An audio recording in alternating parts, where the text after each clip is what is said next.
Salam əziz şagirdlər. Növbəti video dərsimiz fiqurların sahəsi. İlk əvvəl üçbucaqlardan başlayaq. Əgər bir üçbucaqda üç tərəf verilibdirsə, sahəni tapmaq üçün Heron düsturundan istifadə edəcəyik. Heron düsturuna görə ilk əvvəl yarım perimetr tapılmalıdır. Yarım perimetri tapdıqdan sonra sahə bərabər olacaq. Kök altında P vurulsun, P minus A. P minus B və P minus C şəklində tapılır. İkinci, əgər bir tərəf və ona çəkilən hündürlük verilibdirsə, o zaman bizim sahəmiz S bərabərdir 2də 1 A vurulsun H A şəklində və yaxud da B tərəfinə çəkilibdirsə, H B şəklində, C tərəfinə çəkilibdirsə, C vurulsun H C şəklində tapılır. Üçüncü sahə düsturumuz iki tərəf və onlar arasında qalan bucağımız verilibdirsə, o zaman sahəmiz olacaq S bərabərdir 2də 1 A vurulsun B vurulsun sinus alfa. Xüsusi hal olaraq, əgər bizim üçbucağımız bərabər tərəfli üçbucaqdırsa, bərabər tərəfli üçbucağın özünə məxsus sahə düsturu var.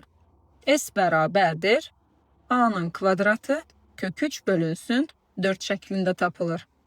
Və düz bucaqlı üçbucaqdırsa, o zaman düzbucaqlı üçbucağın sahəsi katetləri hasilinin yarısına bərabərdir və yaxud da hipotenuz və hipotenuza çəkilən hündürlüyün yarısına bərabərdir.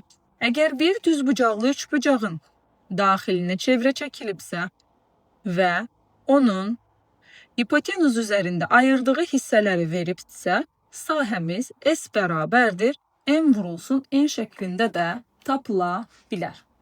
Daha sonra üçbucaqlarda əgər bizə bir median çəkilibsə və sahəni hansı nisbətdə böldüyünü tapmaq lazımdırsa, median sahəni iki bərabər hissəyə bölür. Əgər medianlar ağırlıq mərkəzlərinə qədər çəkilibdirsə, hər üçü, o zaman bizim üçbucağımız 3 bərabər hissəyə bölünəcək sahəsi və yaxud da medianların hər biri axıra qədər çəkilibdilərsə, üçü də, o zaman 6 bərabər sahəyə malik üçbucaq alınacaq. S bölünsün 6 şəklində. Üçbucaqda çəkilən tərəf hər hansısa bir ixtiyari bir düz xətt olarsa, ayırdığı hissələr M və N-dirsə, o zaman bizim sahələrimizin nisbəti S1 bölünsün M, S2 bölünsün N. Baxın, bu düsturla tapılan kifayət qədər misal qarşımıza çıxacaq. Daha sonra üçbucaqlardan sonra keçək dördbucaqlara. Əvvəlcə ixtiyari dördbucaqlar üçün olan sahə düsturlarına baxaq. Birincisi odur ki, əgər bir dördbucaqlının diaqonalları və diaqonalların arasında qalan bucaq verilibdirsə, D1, D2. O zaman sahəmiz 2də 1, D1 vurulsun D2 vurulsun sinus alfa ilə tapılacaq. Əgər bir dördbucaqlının daxilinə çevrə çəkilibdirsə və onun sahəsini bizdən soruşursa, o zaman belə bir sahə düsturumuz da var ki, daxilinə çevrə çəkilən dördbucaqlının sahəsi qarşı tərəflərin cəmini daxilinə çəkilən çevrənin radiusuna vurmaqla tapılır.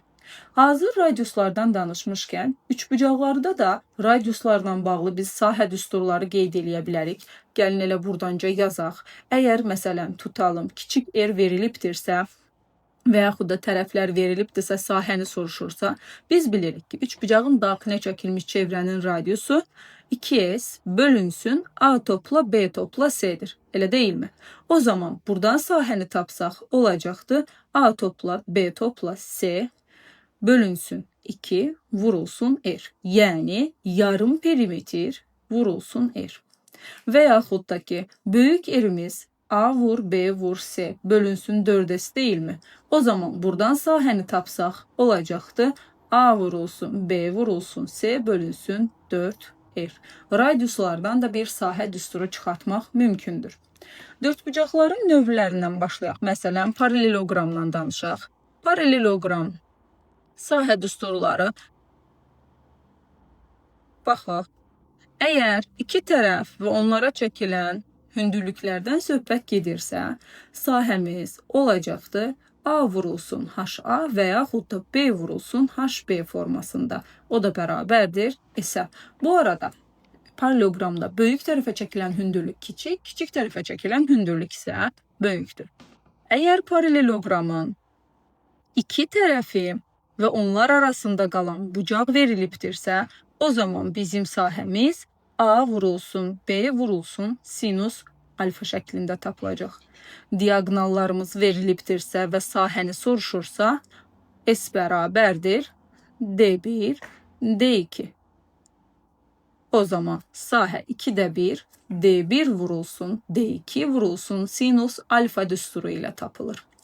Və yaxud da diaqonal və diaqonala çəkilən hündürlükdən söhbət gedərsə, diaqonal və bu diaqonala çəkilən hündürlük verilib, o zaman bizim paralelogramımızın sahəsi D vurulsun H, D-yə bərabər olacaq. Paralelogramla bağlı gəlin bəzi qeydlərə baxaq. Əgər bir paralelogramda diaqonal çəkilibdirsə bir ədəd, o paralelogramın sahəsi iki bərabər hissəyə bölünəcək. Əgər iki diaqonalın hər ikisi çəkilibdirsə, o zaman sahə 4 bərabər hissəyə bölünəcək. Hər birinə 4-də 1 S düşəcək. Əgər bir paralelogramda iti bucaqdan çıxan ixtiyari düz xətt qarşı tərəfləri yarıya bölürsə, bura S, bura 2S, bura isə S düşəcək. Əgər bu şəkildə biz həmin orta nöqtələri birləşdirsək, bu yarıya bölünüb, bu da yarıya bölünüb və bunları birləşdirdiyimiz zaman içəridə əmələ gələn üçbucağın sahəsi isə 8-də 3 isə bərabərdir. Paralelogramda iti bucaqlardan çıxan düz xəttlər əgər qarşı tərəfin üzərində kəsişirsə, S1, S2, ortada olan üçbucağa isə S1 topla S2 yaza bilərik. Yəni kənardakı üçbucaqların cəminin yarısına bərabərdir. Paralelogramdan sonra gəlir danışaq rombun sahələrindən. Romb. Əgər rombun, biz bilirik ki, rombun 4 tərəfi də bir-birinə bərabərdir. Əgər tərəfi və onlar arasında qalan bucaq verilibdirsə, sahəmiz A kvadratı vurulsun sinus alfa ilə tapılacaq. Əgər rombun tərəfi və ona çəkilən hündürlükdən söhbət gedərsə, o zaman hündürlüyümüz S bərabərdir. Sahəmiz A vurulsun H-a bərabərdir. Diaqonallar verilibsə, diaqonallarla olan sahəmiz isə olacaq D1 vurulsun D2 böl 2 vurulsun sinus alfa. Sinus alfa burada 90 dərəcə olduğuna görə düsturda D1 vur D2 bölünsün 2-yə bərabərdir. DHD-ni yazmağa ehtiyac yoxdur. DHD bölünsün 2 də yenə eyni qaydadadır. Bu arada paralelogram üçün çəkdiyim, baxın bu qeydlərin hər biri romb, kvadrat və düzbucaqlı üçün də keçərlidir. Çünki onlar paralelogramın xüsusi hallarıdır. Rombdan sonra gəlin danışaq düzbucaqlıdan. Düzbucaqlının sahəsi S bərabərdir enini uzunluğuna vurmaqla və yaxud da ki, diaqonallarla verilibsə, onun diaqonalları bir-birinə bərabər olduğuna görə D1 və D2 şəklində yox, sadəcə D-nin kvadratı bölünsün 2 vurulsun sinus alfa şəklində tapılacaq. Düzbucaqlı üçün olan şəkillərimizdə eyni ilə yuxarıdakı həmin baxın bu qaydaların hər birini diaqonalın biri çəkilibdirsə 2 bərabər hissəyə bölünür və s. şəklində tapmaq mümkündür. Düzbucaqlıdan sonra gəlin danışaq kvadratdan. Kvadratın sahəsi S bərabərdir A kvadratına, S bərabərdir diaqonalın kvadratı bölünsün 2-yə.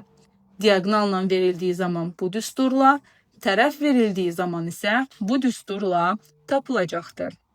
Daha sonra isə dördbucaqlılardan gəlin danışaq trapeziyadan. Trapeziyanın sahəsinə baxaq. İlk növbədə əgər oturacaqları verilibdirsə, sahəmiz tapılacaq.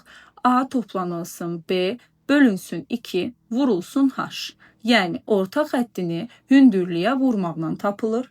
Daha sonra diaqonallar verilibdirsə, o zaman bizim sahəmiz D1 vurulsun D2 bölünsün 2 vurulsun sinus alfa düsturu ilə tapılacaq. Trapesiya ilə bağlı isə belə bir şəkil vermək olar. Əgər bizim trapesiyamızda diagonallar çəkilibdirsə, baxın bu formada S1, S2, S3 və S4. Burada S1 və S3 bir-birinə bərabərdir sahə olaraq və kök altında S2 vurulsun S4-ün hasilinə bərabərdir. Daha sonra isə trapesiyadan sonra gəlin danışaq ixtiyari çevrə üçün olan sahə düsturlarına, çevrə və yaxud da dairənin sahəsinə.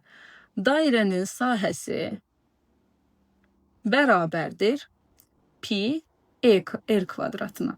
Diametrlə verilibdirsə, ya diametrdən radiusa keçid eləyib oradan tapmaq mümkündür, ya da pi d kvadratı bölünsün 4 ilə tapmaq olar. Dairədən sonra dairənin içərisində biz sektor, segment qura bilərik və yaxud da halqanı ala bilərik. Onların sahələrinə baxaq.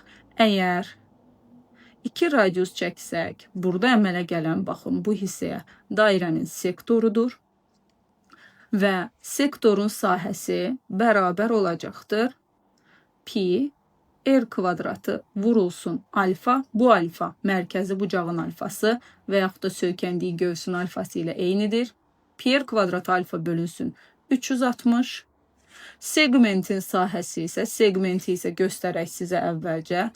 Sektor çəkdiyimiz zaman buradan bir düz xətlə üçbucaq ayırsaq, kənarda qalan bu hissə segmentə bərabərdir və segmentin sahəsini tapmaqdan ötürü S sektordan həmin oradakı, məsələn, A, O, B üçbucağıdırsa, üçbucağın sahəsini çıxırıq.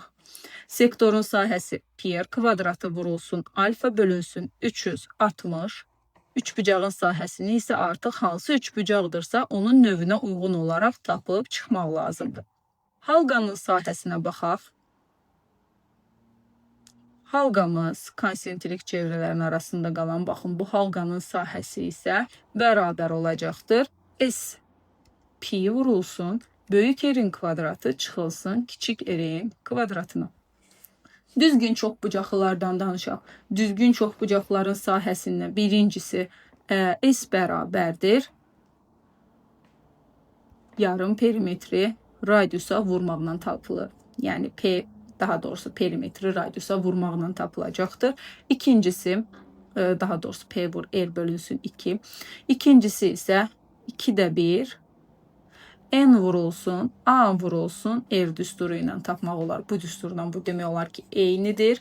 N tərəflərin sayıdır, A tərəfin uzunluğudur, R daxilə çəkilmiş çevrənin radiusudur və onu da 2də 1-ə bölürük. Daha sonra S bərabərdir. Xaricə çəkilmiş çevrənin radiusu verilibdirsə, 2də 1 N böyük R-in kvadratı vurulsun sinus 360 böl N düsturu ilə tapılır. Əgər bizim düzgün çoxbucaqlımız 6 bucaqlı formasında verilibdirsə, 6 bucaqlının sahəsini tapmaq üçün bu düsturdan da tapmaq, düzgünü üçbucaqdan 6 ədəd olduğunu nəzərə alsaq, baxın bu şəkildə 6 ədəd düzgün üçbucaq, yəni bərabər tərəfli üçbucaq var. S6 bərabərdir. 6 vurulsun A-nın kvadratı kök altında 3 bölünsün 4. İxtisar eləsək 3 A kvadratı kök altında 3 bölünsün 2-yə bərabər olacaq. Üçbucaqla bağlı digər belə bir qeydi verək sizə. Əgər bir üçbucaqda orta xətt çəkilibdirsə, o zaman bizim yuxarıda alınan balaca üçbucağımız ümumi üçbucağın 4də 1-inə, böyük üçbucağımızın deməli aşağıda alınan trapesiyanın sahəsi isə böyük üçbucağımızın 4də 3-esinə bərabərdir. Və yaxud da belə bir qeyd eləmək olar. Bura S, bura isə 3S düşəcək. Çoxbucaqların sahəsi və 6 bucaqlının sahəsində bu qədər. Sahə ilə bağlı düsturlarımız bitdi. Sağ olun.